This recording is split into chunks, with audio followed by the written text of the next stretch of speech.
Now look at the Mother Earth. She is the one who produces all kinds of beautiful flowers of different fragrance, of different nature, color, heights. The trees are different. Trees, when they grow up, they grow in such a manner that every leaf of that tree gets the sun. Look at the collective sense which is given to us by this Mother Earth. We have never realized that this Mother Earth, which is giving us everything that we want, and the sun helps the Mother Earth, cooperates, coordinates with it. To go further with it, you have seen a picture where a Kundalini is coming out of the Mother Earth and half of it is seen. So, what does this Kundalini do for us? Or what does this Mother Earth does for us? The Kundalini leaves the Mother Earth as a reflection. And what does she do within us to build us up? In which way? So it is the primordial power which is coming out of the Mother Earth. Mother Earth itself acts like a mother. She looks after you, she gives you whatever you want. And another miracle thing is that the highest tree is a coconut tree. And the coconut will never fall on any creature or any human being. That means it's all thinking, all understanding, all consciousness, all awareness is coming from the Mother Earth. But we never understand it. As it is, we take for granted. Now what does she do for us human beings? She is the primordial power. What she does is to build in us a primordial, you can call restrictions, or primordial taboos, or primordial dharmas. For example, you see the steel is here. It has its own dharma. It cannot behave like wood. Wood has its own dharma. It cannot behave like silver. They all have their dharma and they are bound in that dharma.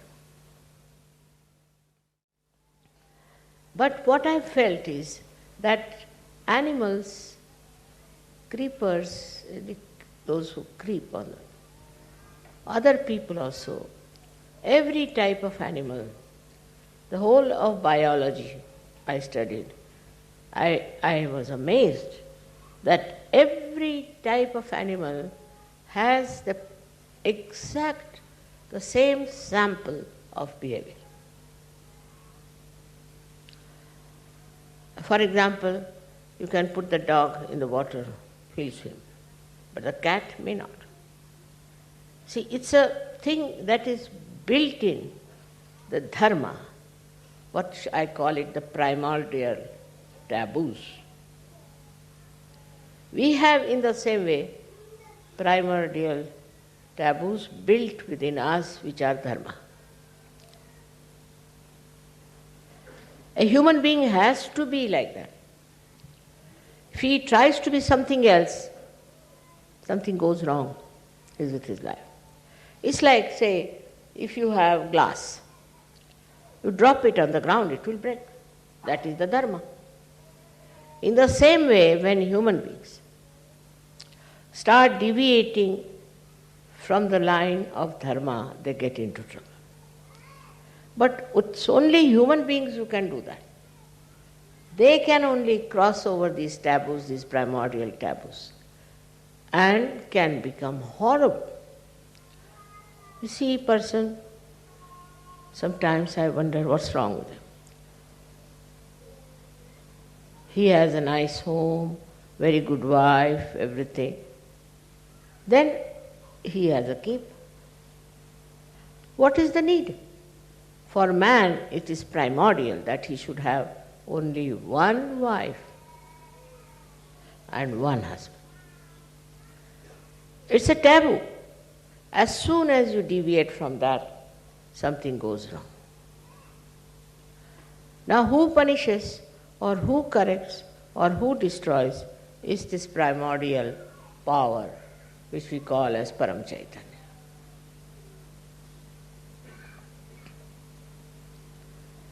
If you can understand that it's a structure, say this is the structure of this hanger, now you want to break it, you can break it because you are human beings, but it will be broken.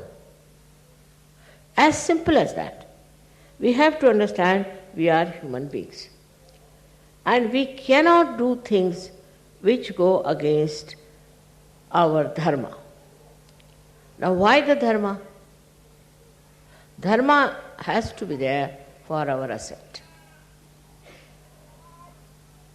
Now, man, in his intelligence and his progressiveness, thinks that anything he does, what's wrong? Especially in the West, this is very common. But I must say for the Aboriginal people, or people who are, I don't know I should call Indians Aboriginal or not, but those people who were made aware of their primordial taboo somehow. As the animals know what is bad for them. And that knowledge was there with Aboriginals. Today we are here with Australians. And in Australia, Aboriginals are so many, I was surprised most of their words were Sanskrit. So might be they might have got it from India, or maybe they have gone there from India. So many words they have got which are Sanskrit. So, I started thinking about them. Normally, Aboriginals, say in India we have Aboriginals. We call them Goon, Kurku, Bhil. But I also had a habit of going to the jungles where I used to meet them. And I was surprised. They would not drink. This I'm telling you about 60 years back, maybe more. They would not drink. Very lajjashil means shame of everything.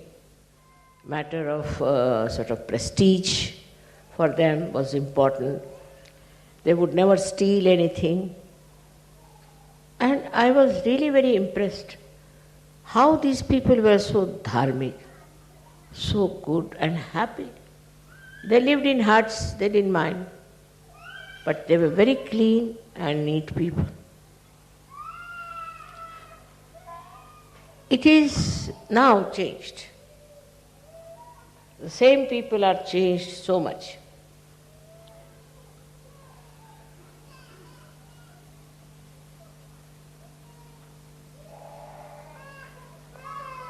They were like sacred people, I tell you. Holy people. They worship Mother. They worship Mother Earth. Nothing else. And I asked this lady, why do you worship Mother Earth? She said, she gives us everything. She is a just mother. We live in the jungles. She looks after us. And she is the most conscious person. He knows that we are there and she has to look after us. Even to take out some leaves from the trees, they used to think about. But then the missionaries came, they converted them, they gave them skirts and blouses, I don't know what all they did. But Gahinabai did not. She said, what is this? Why should I wear a dress like this where the whole body is exposed? No, I'll wear a sari. I can never go. Why should I wear this kind of a useless dress? But when they met with this so-called advanced people, so many of them started living like them. They said, you have no freedom. You are just bound by something, But actually, they were bound by the sacredness, by the divine understanding. And then they started changing. She was all right, her husband was all right, but her son started drinking. This is the beginning of the end. Then gambling.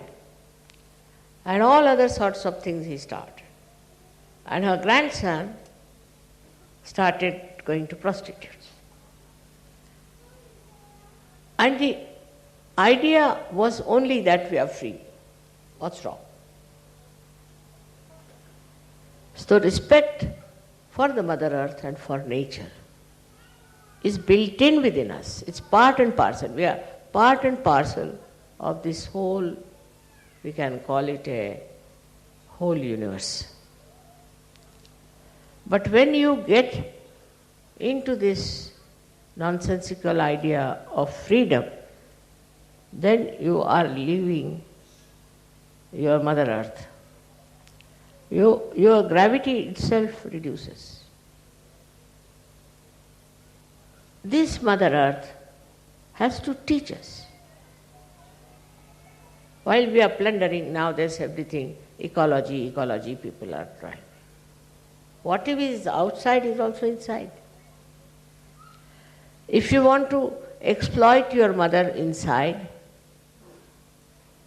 or if you want to trouble your mother inside, you can also trouble this Mother Earth.